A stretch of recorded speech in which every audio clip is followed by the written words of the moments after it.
Good afternoon, ladies and gentlemen. I would like to welcome you all to our conference about the Second World War called Over There, Tennessee and its Allies in the Second World War. And I just have a few opening remarks to get us going. And then Gay Lyons is going to come up and give you some housekeeping stuff about how the name tags work and that kind of stuff.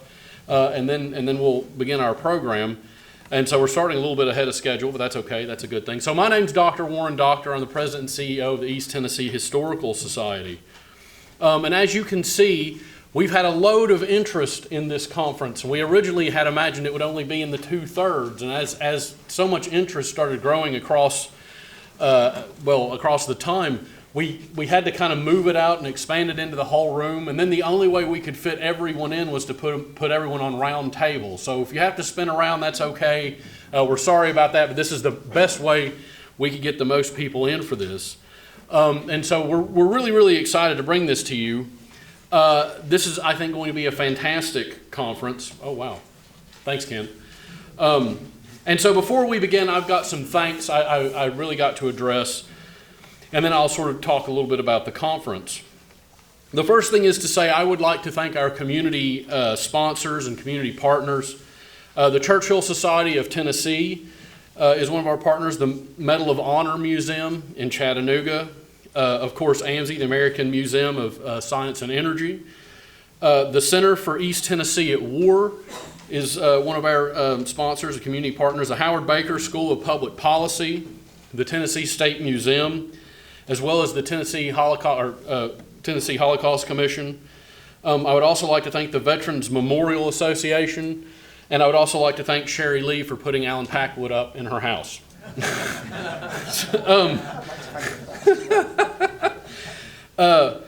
And that's a very difficult role.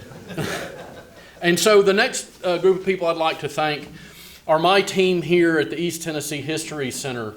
In particular, Gay Lyons and Kelly Weatherly Sinclair, who, as you will all, anyone who knows me knows that they did 90% of this, and I just had an idea. And they sort of realized my dreams. And Stephanie and Jamie and Rebecca has done tremendous work. And the work that Rebecca has done, I would like to call your attention to around the room.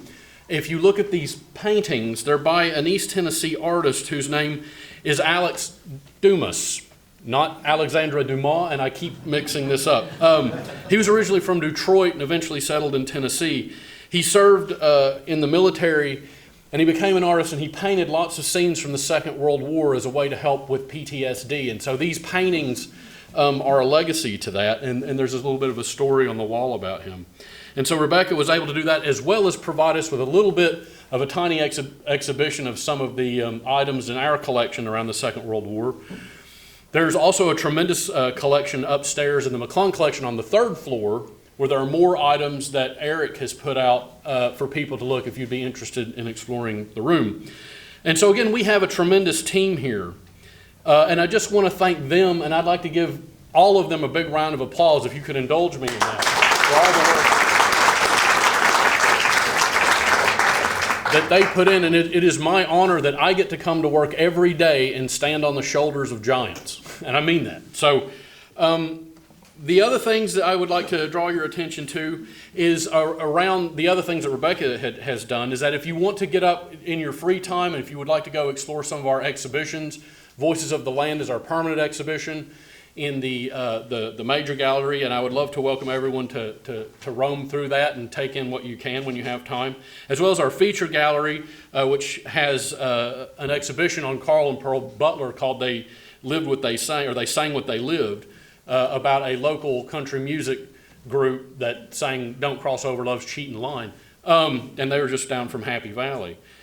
And one of the things that you'll notice if you do walk around the museum is there are 7 panels just outside here as you go in towards the museum of every recipient of the Medal of Honor from East Tennessee. There were 7 in the Second World War. Now there are more than 7 in total, but there were 7 that received it during the Second World War. And among them, 2 of them were from Knox County, Trey McGill and Alexander Sandy Bonnyman. Both of them served in the Pacific Theater. So I'd like you to, while you have time, if you have time, to explore these things that are around you. Now, I should give you a couple of the reasons I thought it'd be great to have this conference, and draw your attention to why I think it's great that we're all here today and that we're all sharing. And if I'm honest with you, this conference grew out of an idea of me just hanging out with my buddies and talking about the Second World War, which is why Alan and Richard flew over here to do that. And it sort of grew into something greater, particularly when I talked to Gay and to Kelly and what we could actually do with this conference, and how this conference could become, secondly, a really important knowledge exchange. The kind of history that we do in East Tennessee, showcasing that and learning from what they do in Britain, which of course where I lived for 12 years. So there's a great exchange of historiography and ideas that I'd like to occur to come out of this conference, which I think is really remarkable. Now, some of the other things and motives for having this conference I think are pretty obvious. One of them is, of course, this year marks the 80th anniversary of D-Day. And in a way, we're observing D-Day and commemorating D-Day and the sacrifice that the greatest generation made to give us the world that we live in today. And I think that that's important. We're also doing this, and this is something I'm mentioning for Jim Dury and for Alan Packwood, this is the 150th anniversary of Winston Churchill's birth. So that year also marks that, and his birthday is in November? 30th of November. 30th of November. See, we're good there. And so I think that's important. And also, while we're here, I would like to point out that Richard Toy and Alan Packwood are our international esteemed speakers, and I'd like to thank them for being here. I was remiss in missing that at the beginning. But my final motive for having this today, which is a bit of a secret motive, is that I wanted this to be a birthday present for my father, who is here and who taught me more about history than anyone I know.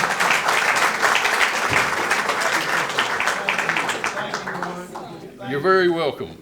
And so we did celebrate his birthday, and he was roasted. So if anyone wants to roast him while they're talking, they're welcome to. If you know him, you'll love to roast him. Let's see. So finally, I just want to talk about that it's a tremendous honor to have everyone here. I couldn't be happier to see this come to fruition. It's a completely full house, so bear with us again on the space. We'll do the best we can to accommodate everyone. And so we're just very, very excited. Now I'm going to turn over to Gay, who's going to give us some housekeeping arrangements about how things work, and then I'll be right back to introduce our first speaker.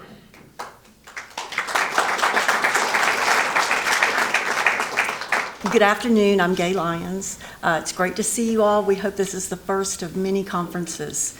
We're so happy to see you.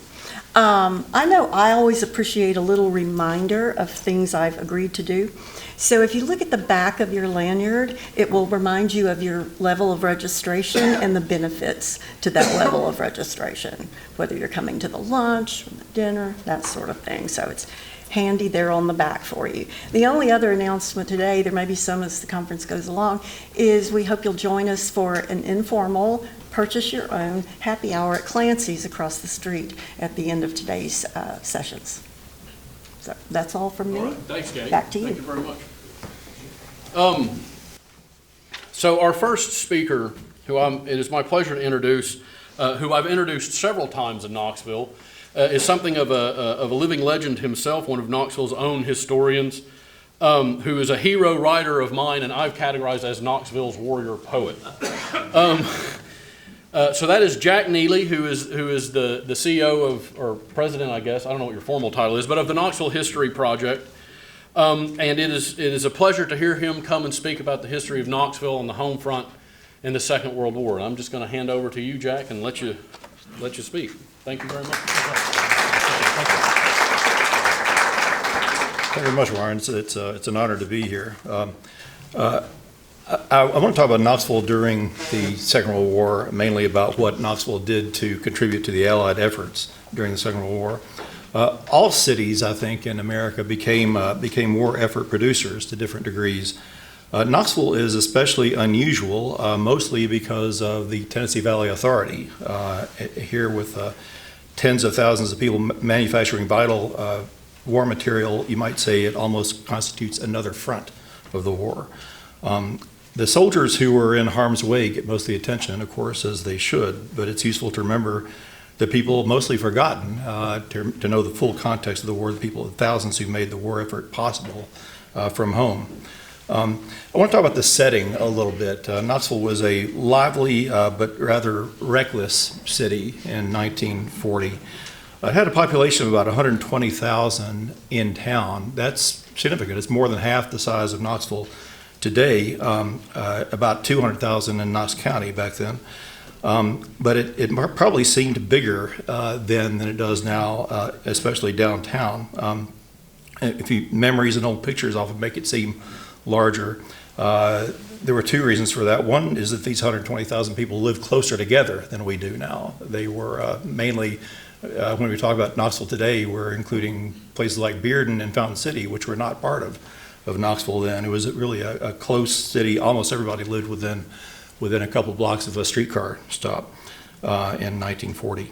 But also there are thousands of people from a broad region reaching into Kentucky and North Carolina. This is before the days of Costco and Walmart and so forth. They didn't have anywhere to shop except in downtown Knoxville, and they would ride the trains and sometimes stay here for a couple of days and shop on the streets. That's why we had 7 or 8 department stores, big department stores downtown, not just for Knoxville, but for the region. Knoxville was suburbanizing more and more. Sequoia Hills and Holston Hills were growing at this time. Streetcars were still the main means of transportation for rich and poor people. They were segregated, as was most of the city. This was segregation actually was worse in 1940 than it had been 40 or 50 years earlier. But I want to talk about just a couple of things you couldn't miss if you lived here in 1940. Caswell Park was home of the Smokies, which was a white baseball team. But during the war, the Smokies left. They took off and moved to Mobile, Alabama. And Caswell Park, the same Caswell Park, became a venue for major Negro League baseball. And a lot of the great Negro League teams involving people like Satchel Paige and Willie Mays and people like that were playing against each other in regular season games at Caswell Park. But this was a fascinating thing, especially to sports writers who were just fascinated. They'd heard about these people and were fascinated to get a chance to see them performing. But this was also a time that the biggest attraction in Knoxville was not in Knoxville at all. It was Norris Dam. When Knoxville went to the New York World's Fair in 1939 to promote Knoxville, they brought a Knoxville brochure that had a picture of Norris Dam on the front.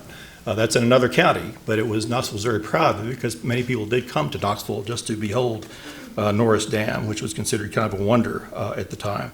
We may talk about that a little bit more later.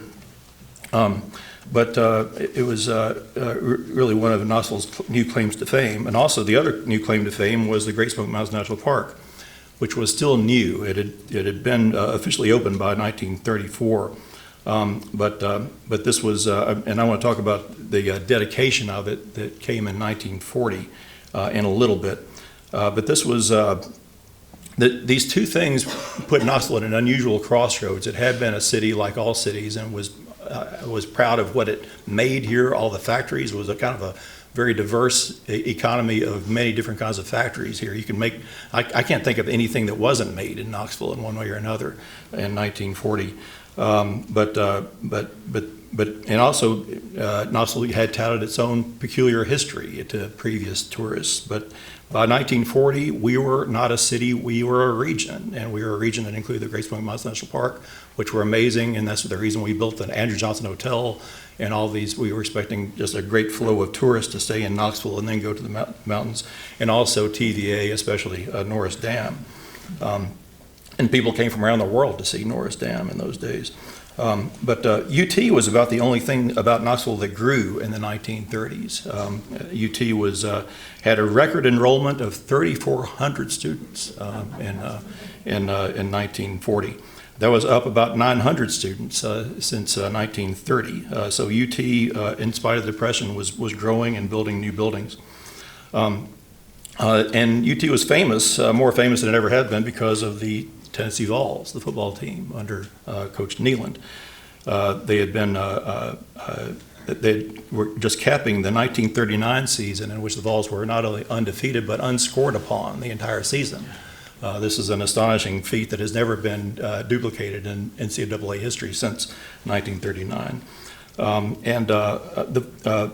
The Vols were more famous before since, partly because they were doing so well, but partly because college football was a bigger deal, believe it or not, in 1940 than it is now. We didn't have pro football back then, so anybody that cared about football at all was really watching college football closely, and that's why you see mentions of the Vols in old movies and in cartoons and things like that. There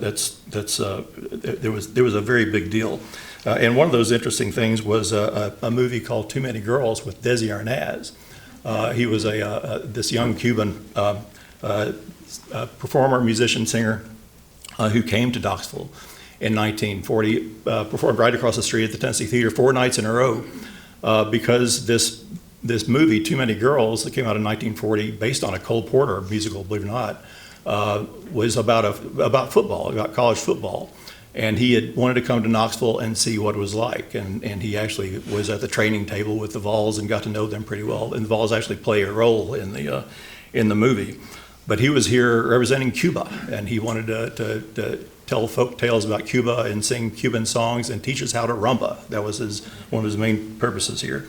There was only one person in Knoxville that knew how to rumba. It was a Puerto Rican pharmacist at St. Mary's Hospital, and had invited her up to the stage to rumba with Desi Arnaz, this young guy from Cuba who was making all the women swoon.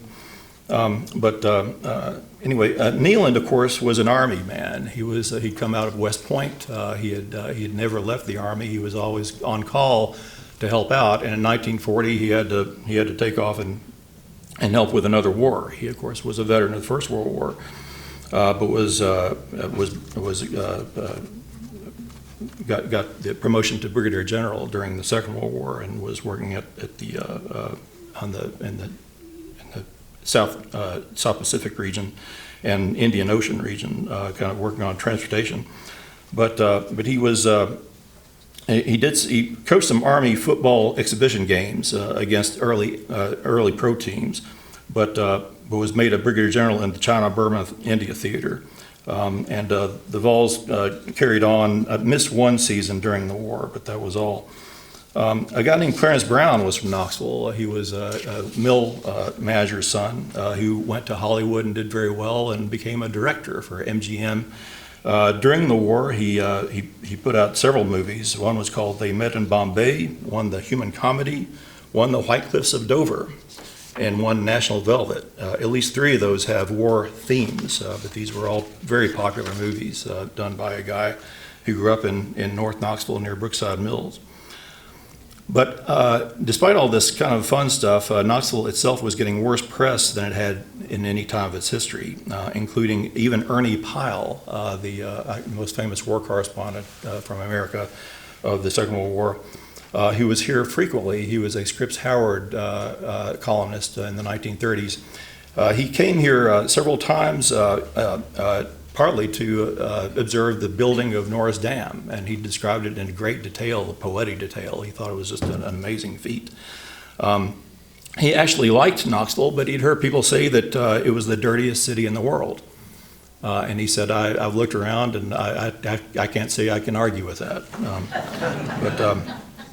But there were other people even worse than Ernie Pyle. Was a woman, former mistress of H.G. Wells, but a writer herself named Odette Coyne.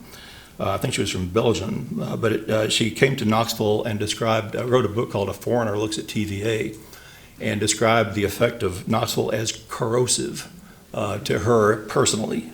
She said it made her an old woman before her time. But the Depression had hit the city. That was a part of it. It had been a long time since we'd known a new hotel or movie theater.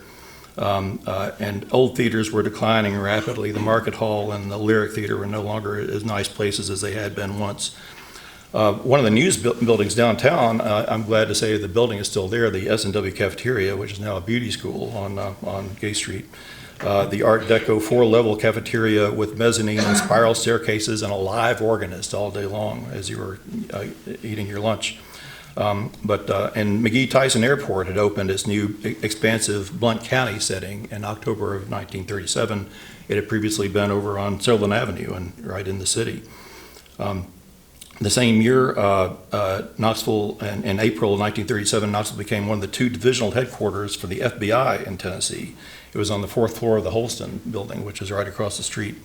But that actually plays a role in my story as I get into it.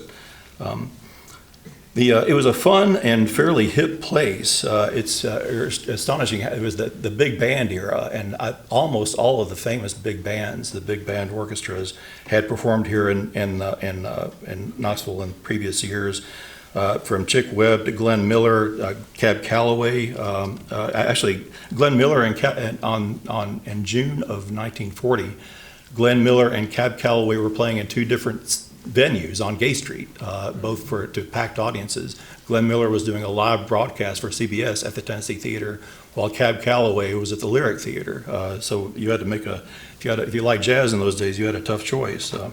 But Gene Krupa was here in '39, and Count Basie, Erskine Hawkins, Jimmy Lunsford, Tommy Dorsey, Jimmy Dorsey, Jack Teagarden all played in Knoxville in the couple of years right before the World War II.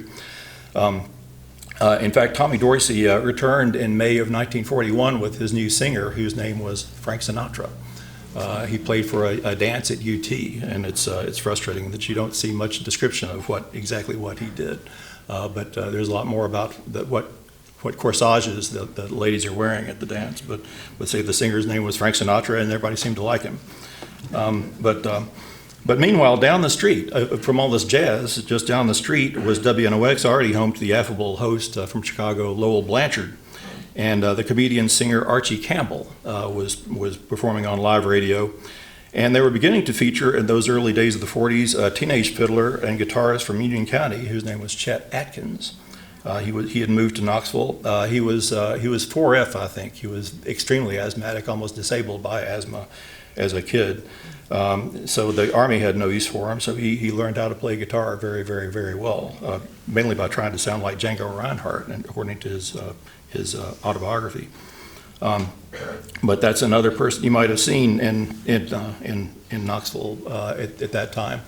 I have always thought I can make things Knoxville relevant to almost any subject, and Churchill kind of stumped me for a while. But I think the closest I can get is what happened on September 2nd, 1940 in Knoxville.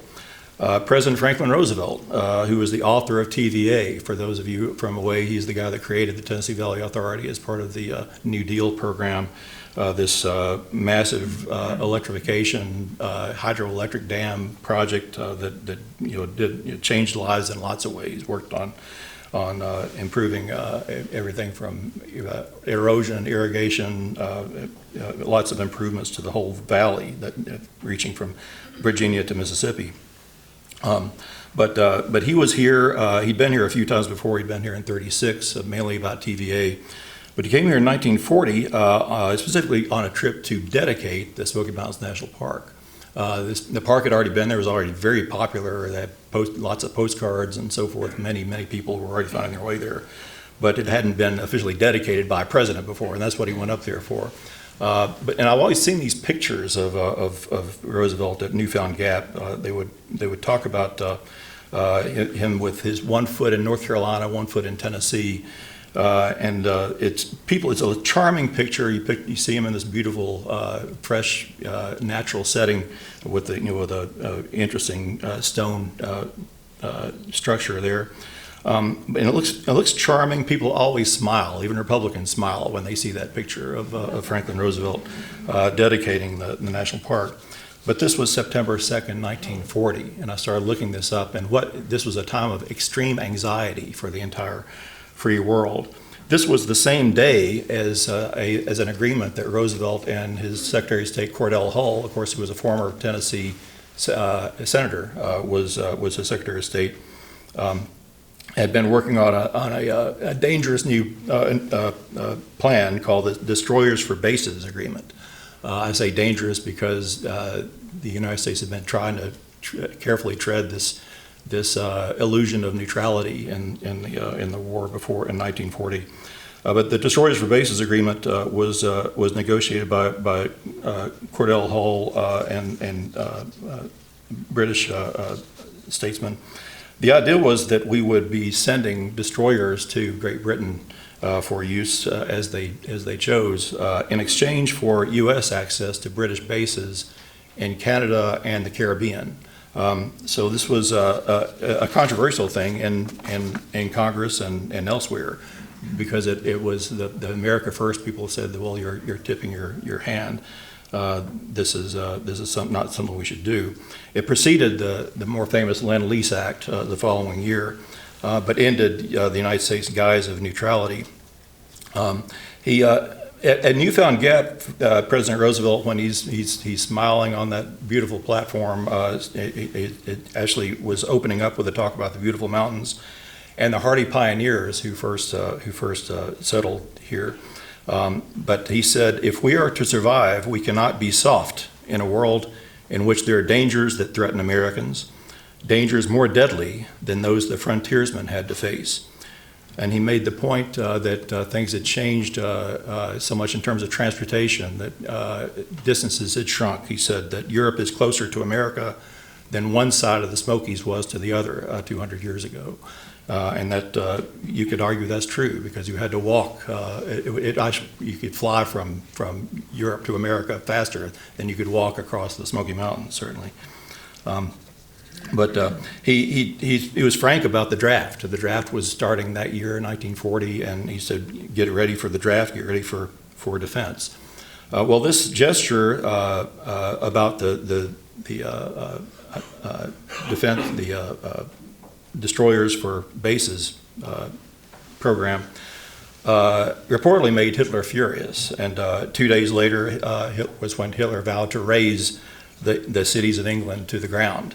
And intensified bombing of England. The London Blitz started later the same week as Roosevelt's Newfound Gap speech. So it gives a different. I'll never look at that picture the same way again, since I looked into this and realized all the stuff that was on his mind when he was here. But anyway, I want to mention just people you might run into on the streets in 1941. Everybody from Harvey Broom, the 39-year-old lawyer who at the time of Pearl Harbor had already helped found the National Wilderness Society, was an attorney with an office downtown. You might see him. You might see a young Charlie McCarthy, who was a Catholic school fifth grader. He was later known as Cormac McCarthy. He spent a lot of time downtown. His school was downtown. You might see John R. Neal, who became famous for the Scopes trial, as one of John Scopes' defense attorneys. He was also a brother of Navy Rear Admiral George Neal, who visited him at the Watauga Hotel. John R. Neal was famously eccentric. He lived by himself in a hotel room down Gay Street.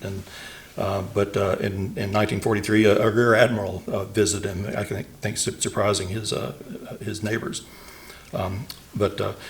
George Dempster was here, 54 years old, former city manager, also becoming famous nationally as the inventor of the Dempster. Patricia Neal, future Hollywood star, was then a star of Knoxville High School at age 17, and already getting notices for her performances here. Stick McGee was a 23-year-old guitarist who was working at the Manhattan Cafe. He would later enlist in the Army, was in the South Pacific, and began learning an Army song. Brought it back after the war and made a song called "Drinkin' Wine Spodioti" out of it.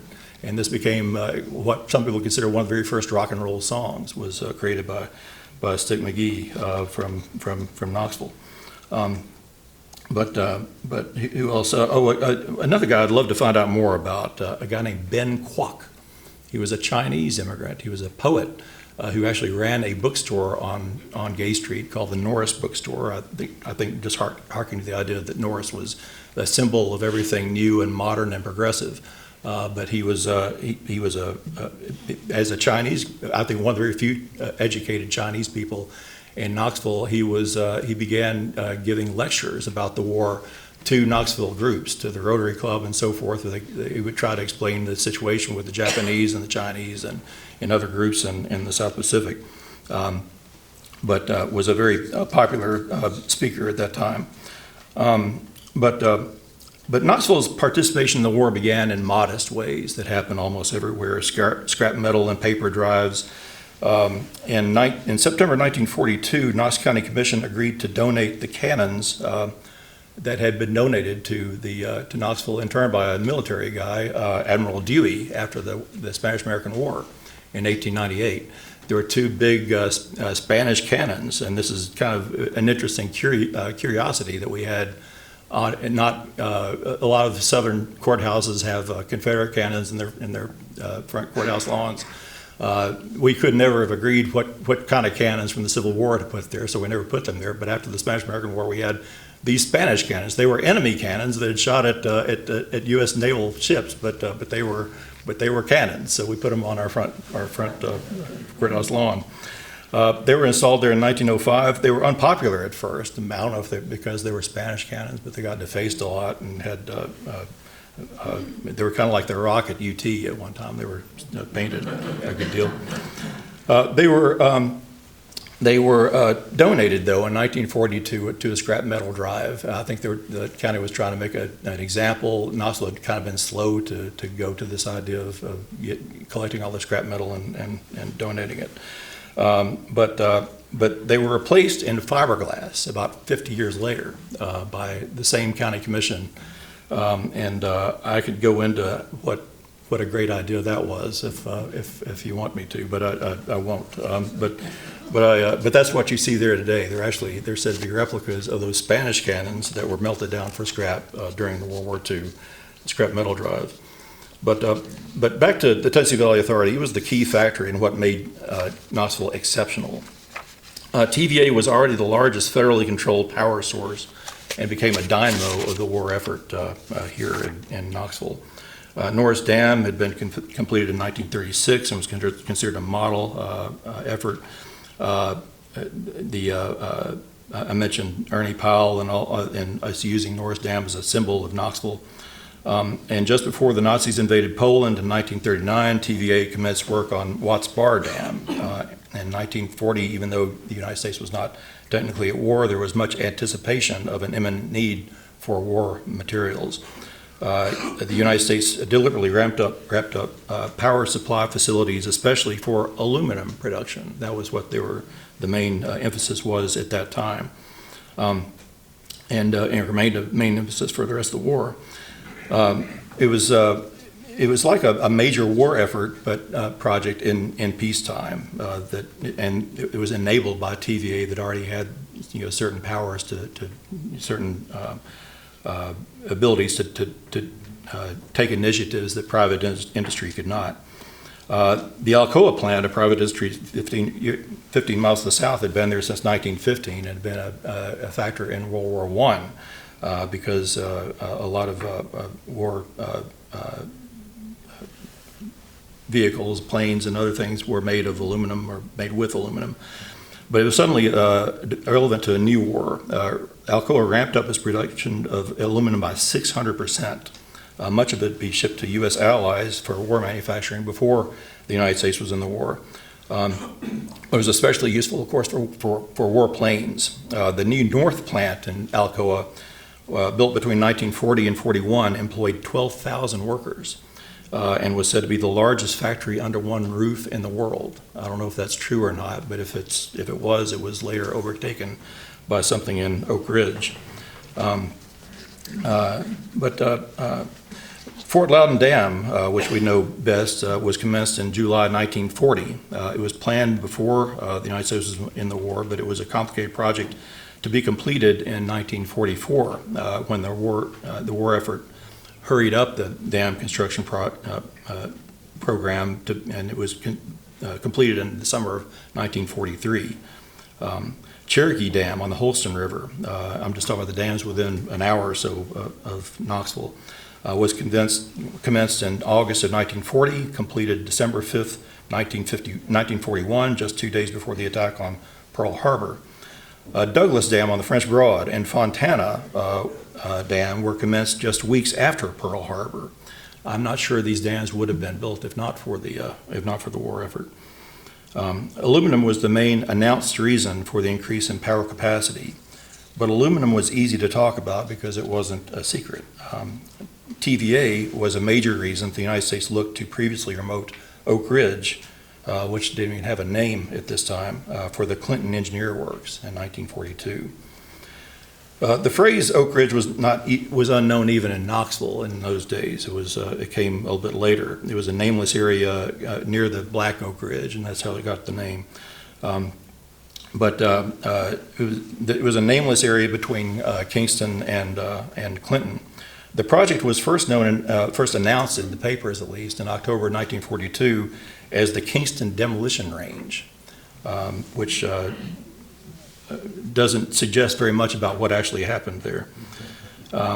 It was renamed the Clinton Engineer Works in early 1943, which is also a very vague sort of a name.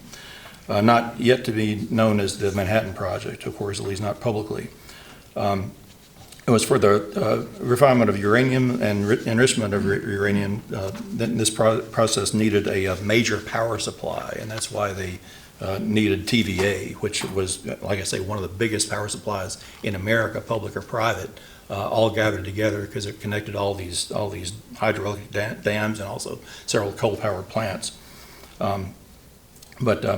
But the planners also needed a remote spot where few people lived, partly because you wouldn't have to move as many people out of the way, but also because there would be fewer eyes watching what you were doing. But they also, in contrast, wanted to be near a major population center and a workforce in the tens of thousands because they knew they were going to need that, and Knoxville supplied that. In 1943, there were recruiting stations for the Clinton Engineer Works in downtown Knoxville for various clerical roles. At the Andrew Johnson Hotel down the street, the U.S. Employment Service Office, aka the War Manpower Commission, was also recruiting out over at near TVA headquarters. Just one example, I found that they were hiring comptometer operators for the Clinton Engineer Works in June of 1943. Comptometers, if you don't know, were early mechanical calculators, and they knew certain people could use them, and run them well, and they wanted those kinds of people to work for Oak Ridge and adding up tallies of things that they probably didn't understand what they represented. One interesting thing is they found that many East Tennesseans applying for work and getting work, some were work, a lot of places would hire you just if you just looked like you had a strong back and clerical skills. But to work for Oak Ridge, you had to have a birth certificate. And not all East Tennesseans had birth certificates. They found that they had to enhance their office of birth certificates at the courthouse over here and build an extra office to take in all the demand for people asking for birth certificates for themselves so they could apply for work at Oak Ridge. But there were a lot of the people who built Oak Ridge were Knoxvillians. There were daily buses, at least 30 at the beginning, and they began adding more. 30 buses with 54 passengers each, and that makes 1,600 people for a round trip of these 30 buses. But they soon started adding some experimental trailer buses that had been converted from automobile carrying trailers. So they're just big trailers, like tractor trailers of people going back and forth to Oak Ridge, people working on a project that they didn't really understand, but knew it was something their government needed them to do. Oak Ridge grew in population from almost nothing in 1942 to 75,000 people in 1945. There was anxiety from Knoxville merchants, especially in downtown Knoxville, about this government-subsidized competition, especially when they were started talking about building sort of a downtown section with shops and things in Oak Ridge. The government was quick to assure Knoxville that Oak Ridge stores would supply only the most basic daily necessities of toothpaste and that sort of thing, and that workers would still come to Knoxville for all sorts of special purposes, including suits and pianos. But also, to a degree I didn't know before, Knoxville was where much of Oak Ridge was planned. The Stone Webster Engineering and Construction firm out of Massachusetts, I believe, but they had their local headquarters was in north side of Knoxville on North Central. near what's now the Magpie's Bakery is where these engineers were putting together what would be this new town of Oak Ridge. That was the headquarters of the white collar organization, as they described it, of the Clinton Engineer Works, and a former car dealership there. They had moved by the middle of 1943, but the first year or so, that's where they were. And they were planning for Oak Ridge, including the K-25, which would be the biggest building in the entire world. There was a housing boom here in Knoxville with all these people trying to get work at Oak Ridge and other war-related industries. There were several homeowners who began renting rooms, and that's when preservationists look at old houses, they start noticing that there's part of the house that's cut apart and that has a separate entrance or something, and it dates to the World War II era, this great housing boom that was going on.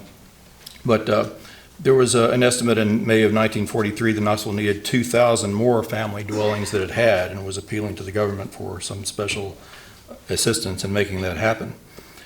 TVA did some other things more directly. Just as an aside, TVA produced 60% of the U.S. phosphorus supply for munitions for the whole U.S. war effort. Other things were private organizations, private industry have arrived as a bit of a surprise. One is a company called Roman Haas.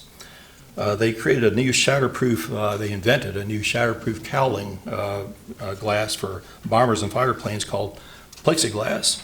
There's something kind of awkward about talking about Roman Haas, because Roman Haas, Otto Röhm and Otto Haas were both Germans. Otto Röhm stayed in Germany, and he died in 1937 or so, before the hottest part of the war. But he had started a company there that was making shatterproof cowling plexiglass for the Luftwaffe in Germany. But meanwhile, his old partner Otto Haas had moved to America and had set up a factory in Philadelphia, and was making plexiglass here. And he seems to have been a patriotic American. But he expanded production during the Second World War for the American war effort. And expanding production meant opening a plant in Knoxville because he was worried about that the Philadelphia plant was too vulnerable to an assault from the coast in case the Nazis got as close to Philadelphia as they got into London. He wanted something far inland that they would be more likely to have been apprehended before they got here. So he found this old furniture factory in Knoxville and set up this plexiglass plant here. Employed more than 1,000 people in March 1943. It was at that time owned by the U.S. Defense Plant Corporation, not by Roman Haas, but they eventually acquired it. But that was a major producer of this very important cowling that doesn't, if you gets hit by bullets in the air, it doesn't shatter. It's bad enough to be hit and have a hole in your cowling, but worse to have your whole cowling shatter, as would happen with real glass. Anyway, it's still there. It became Dow about 10 years ago. Dow Chemical runs the same plant in the same place down at the kind of northwest side of Fort Sanders neighborhood. One of the most interesting plants in Knoxville was the Fulton Silphon plant. Weston Fulton was an interesting guy from Alabama. He was actually a weatherman, the federal weatherman in town. That's why he came here back in 1899 or so. But was an inventor. He kept dickering with things, would make forecasting the weather easier, and he came up with something he called the Silphon, which is a flexible metal bellows that seems infinitely applicable to all sorts of different kinds of devices. They made the depth charge possible in World War I, and Fulton Silphon began supplying these for that purpose back then. During World War II, they did the same thing with Silphons for depth charge, but also for lots of other uses. But they literally millions of gauges that were useful in aviation, ammunition, Navy ships were all produced in that one plant on the west side of the UT area. In fact, Fulton Silphon at its height in the early 1940s was larger than the University of Tennessee. It was several thousand people worked there. But that was their most famous application for the Fulton Silphon, though, was top secret at the time. Most people who worked there didn't know what this was about. But the Norden bomb sight, which was a major advantage for the Allies in bombing, that would kind of help adjust over multiple factors knowing exactly where a bomb would land. But it's been called an analog computer, the Norden bomb sight, and the Fulton Silphon was an essential part of it. They produced more than 20,000 of these bomb sight assemblies at the Fulton plant during World War II, and they got the Army Navy E award with 5 stars, which is the highest commendation for industry that the United States military bestowed in those days. If you want to see where that happened, that was where University Commons is now. It's actually a similar shaped building in the same place as the old Silphon plant, which was torn down about 20 years ago. Knoxville had a lot more knitting plants than anything else, and we had Standard Knitting Mill was one of Knoxville's biggest employers in 1941. Ramped up to supply millions of undergarments for the Army, socks, shorts, and T-shirts. At one time, they tried to promote Knoxville as the underwear capital of the world, and that's I can't question that. There were actually about 20 different factories that made different kinds of underwear, including socks and so forth, in Knoxville. But there were at least a dozen plants were producing clothing for the war effort. And many of these plants had, we hear about Rosie the Riveter, women getting into industry. And in fact, many of these textile plants were mostly staffed by women already, or had women working at the machines that made these socks and other garments. But Brookside Mills, which was on the north side of town, also earned the Army Navy E award for making cotton duck, heavy fabric, and he got that award in March of '43. The War Labor Board, some of these factories have been kind of stingy about paying their workers over the years, and strikes were not uncommon. But the War Labor Board kind of mandated raises sometimes to forestall strikes, which could be cause a lot of trouble for the war effort.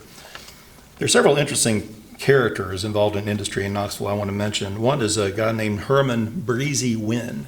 This was a guy who was very well known when I was a kid. People would point him out. The older folks knew him well. He was a kind of a character. But he was a Vol football star in the early 1930s and was interested mainly in athletics his whole life. But he founded, after his football playing days were over, he founded Southern Athletic Wear and it made all sorts of athletic gear.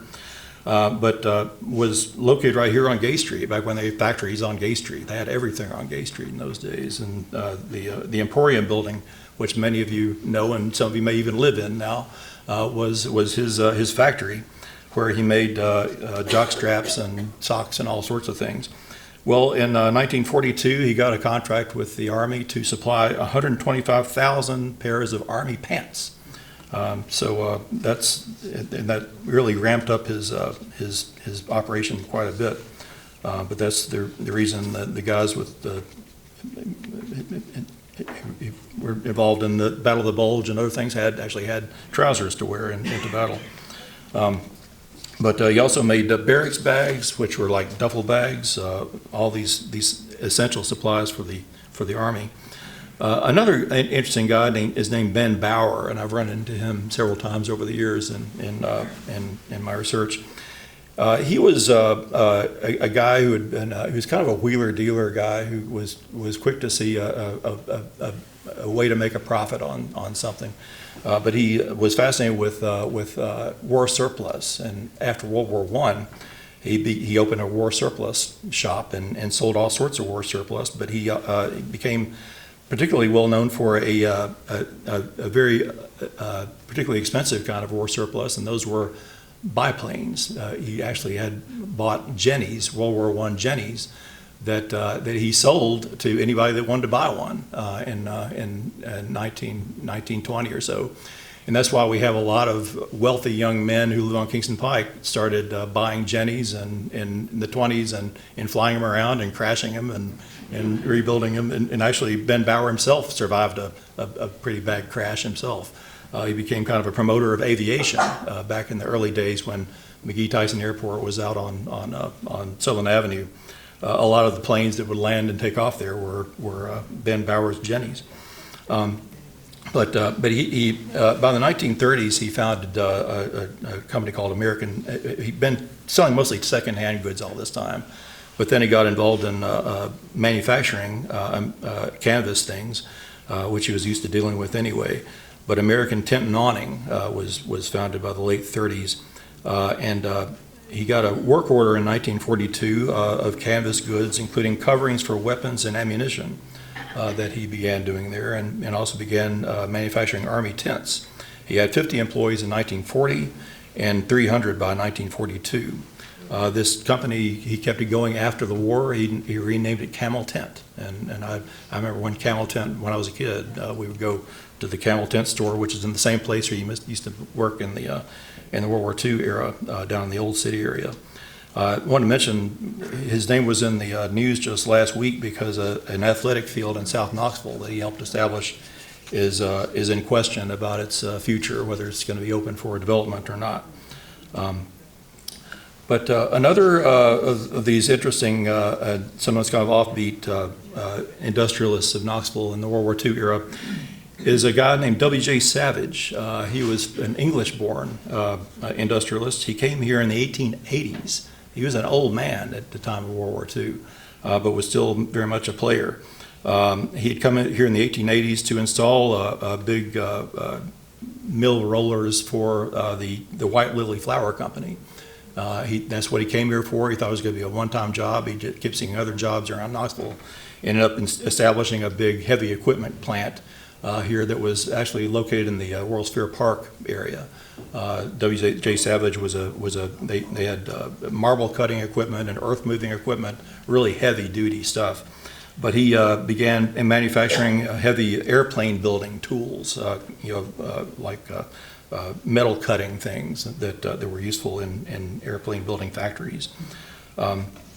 But the whole city was all about the war. The Coster shops on the north side of town that was the place where they kept the train engines and train cars rolling for Southern Railway, and they bragged about their role in the war effort.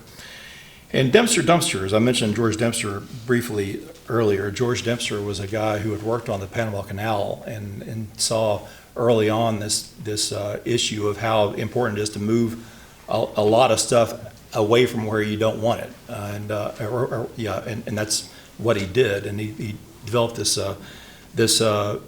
device, which seems simple now. This idea of having a great big metal bin that can be attached to a truck and be carried away. And he named it for himself. His name was George Dempster, and he said, "This is a dumpster. This is where you dump things." The word didn't exist in the English language, and I've checked this lots of ways online until November 1937, when the first 4 dumpsters appeared in this alley right back here. He wanted to see what would happen if he just put some big bins out, and sure enough, Knoxville filled them up really fast. And people were amazed. A guy from the mayor of Louisville, Kentucky, came here to look at it. The mayor of Washington D.C. came to look at it and said, "Gosh, we need one of those in our."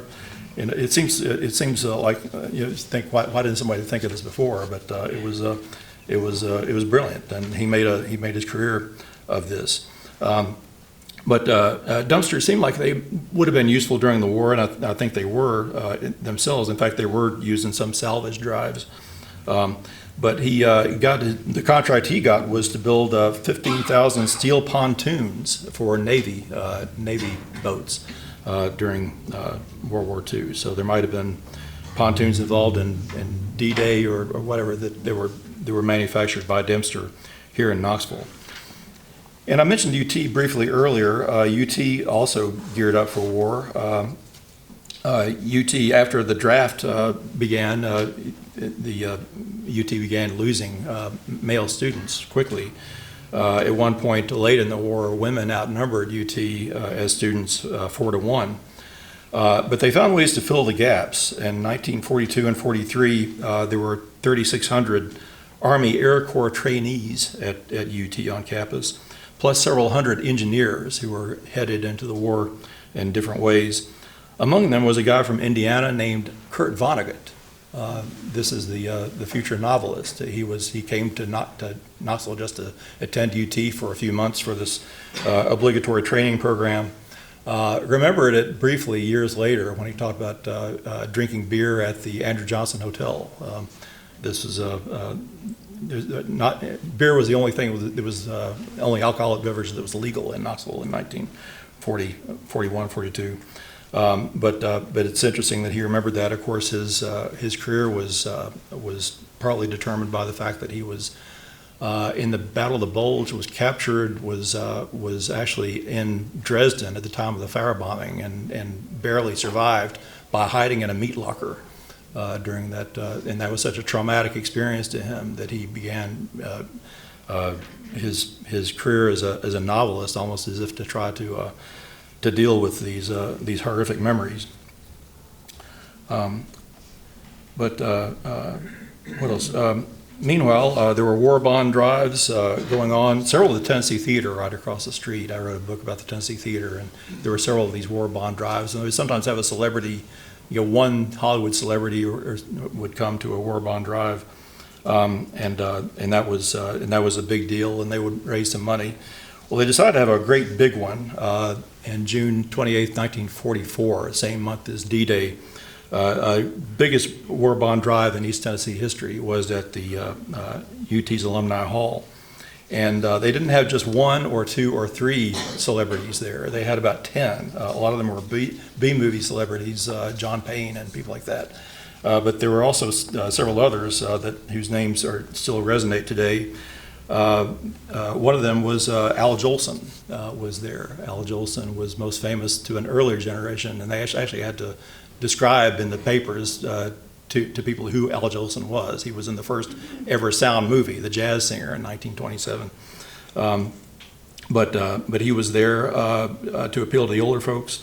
There was a young guy that had to be explained to the older folks. A young guy that mainly just young girls know who he is. His name is William Holden. He was 26 years old. He was already a lieutenant in the Army Air Force, but just 26 at the time. And they had the Air Force Orchestra there with a guest conductor whose name was Benny Goodman. So this was an all-star show at the Alumni Memorial, unlike any other show most people had ever seen, I'm sure at that time or any other time. But there were a good many dark spots in this whole era, and some of them here in Knoxville. There was a troop train wreck that killed several dozen soldiers up near Jellicoe in July 1944. That was a horrific thing, and all the hospitals' histories have stories about that. But the same year, Walter Hoffmer. I mentioned earlier that the FBI set up headquarters across the street on the fourth floor of the Holston building. 2 floors above, by the way, where WROL studios were, where Flatt and Scruggs were beginning to have their career as a duo. But 1944, the FBI became aware that there was a Nazi spy in Knoxville, and he was living at the YMCA. And he had been applying for work at Oak Ridge and elsewhere. He didn't get very far with that application apparently. But he was working for an electrical supply company here in Knoxville and kind of biding his time, and apparently still communicating with Axis forces via a mail to a drop box in Italy at this time. But they pounced on him one night. They decided it was time to get him, and they'd known about him for a few weeks, and they just watched him. They said that the people in the YMCA knew him, and they said he was a very friendly guy. They said he seemed awfully friendly toward Hitler, but other than that, he was a nice guy. But they jumped on him at 3 o'clock in the morning, arrested him, brought him here to the Holston building, and interrogated him. And actually, he said, "You got me. I've got my codes are back in my apartment at WWII." And they got some codes, and they were actually found them to be useful in interpreting Nazi communications. But Waldemar Offmer, his name was. One interesting oddity about that is that the FBI agent who decided it was time to arrest him was an FBI agent named Mark Felt. And you may recognize that name as the guy later identified as Deep Throat in the Watergate story. It was a very early career. Meanwhile, speaking of kind of surprising visitors from abroad, in January and February, there was a French wartime junket of French journalists. America was trying to convince the French that they were working as hard as they could to win the war, and of course France was mostly liberated by that time. But there were 7 journalists. A couple of them are famous enough that you can look them up today. But one of them was named Jean-Paul Sartre. Jean-Paul Sartre, the French existentialist. He became famous about a year after this, but was here in town, staying at the Andrew Johnson Hotel for several days, working on this story for Le Figaro in Paris about the American war effort. They'd taken the TVA Grand Tour. They spent some time at Norris Dam and went to Fontana. And actually, Sartre himself spoke over the loudspeaker at Fontana to the Fontana Dam builders. They were still working on the dam at the time. Gave a speech in French that apparently was translated. I've not been able to find. I've tried to find a copy of that either in French or translation. I haven't. TVA doesn't know about it, but it's an interesting, kind of surprising moment that Jean-Paul Sartre was here in town, staying at the Andrew Johnson Hotel, and also working on an essay called American Cities. And this was actually one of the few things, the only thing I know of, that he wrote while he was here that has been translated into English and published. And it's been anthologized, and he's talking about American cities, and he mentions Knoxville a couple of times, and he says they seem to be dying at the center, and that they're growing on the outer rings of them. But by the way, one of the members, not Sartre, but one of the members of his junket predicted to a Knoxville News Sentinel reporter that Hitler was going to kill himself. And this was more than 2 months before that actually happened. But that might have, things weren't going that well for Germany at the time. It might not have been such a unlikely prediction to make.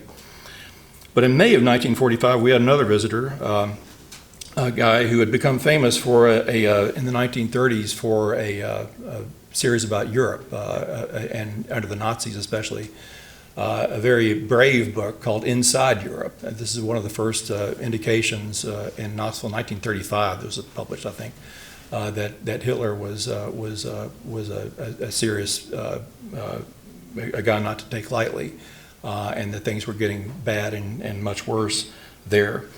His name was John Gunther. He came to Knoxville working he actually had been a war correspondent for most of the war, wrote a book about D-Day, but came to Knoxville in 1945, in May of 1945, or at the very end of the war, after VE Day, before VJ Day, and spent about a week here, and he wrote a book called Inside USA, kind of gave the United States, his home country, the same treatment he had given Europe. And in this book, which you can still find in used bookshops, it was extremely popular. It sold millions of copies. He said, "Knoxville is the ugliest city in America." And a lot of people took umbrage at that. A few people, I think, more graciously said, "Well, he's right. We should do something about it." But you look at that, after all this effort into the war effort, all these tens of thousands of people working on winning the war here and everything we've been through, is that what we get at the end of the war? And it was I think it was a tonic. It was something that Knoxville needed at the time. But Anyway, but of course, if Knoxville, you look at all the stuff that happened here, and if it was all taken away, it would have crippled the war industry. Of course, if Knoxville didn't exist, it would have ended up somewhere else, and might have been more expensive somewhere else, or something who knows, might have been less efficient in one way or another. But it was, but this Knoxville certainly did participate in the war effort, even the people who stayed home, unlike the many thousands of people who went off to war in war uniforms and were in harm's way. But anyway, I'd have maybe a few minutes if anybody has any questions. I'd be happy to take them. This is all new research for me. I've never given this talk before, and it's not part of a project. But I've learned a lot, as I seem to learn every time we take on a new talk or a new book or whatever we do at the Knoxville History Project. But grateful to be here, and thanks a lot.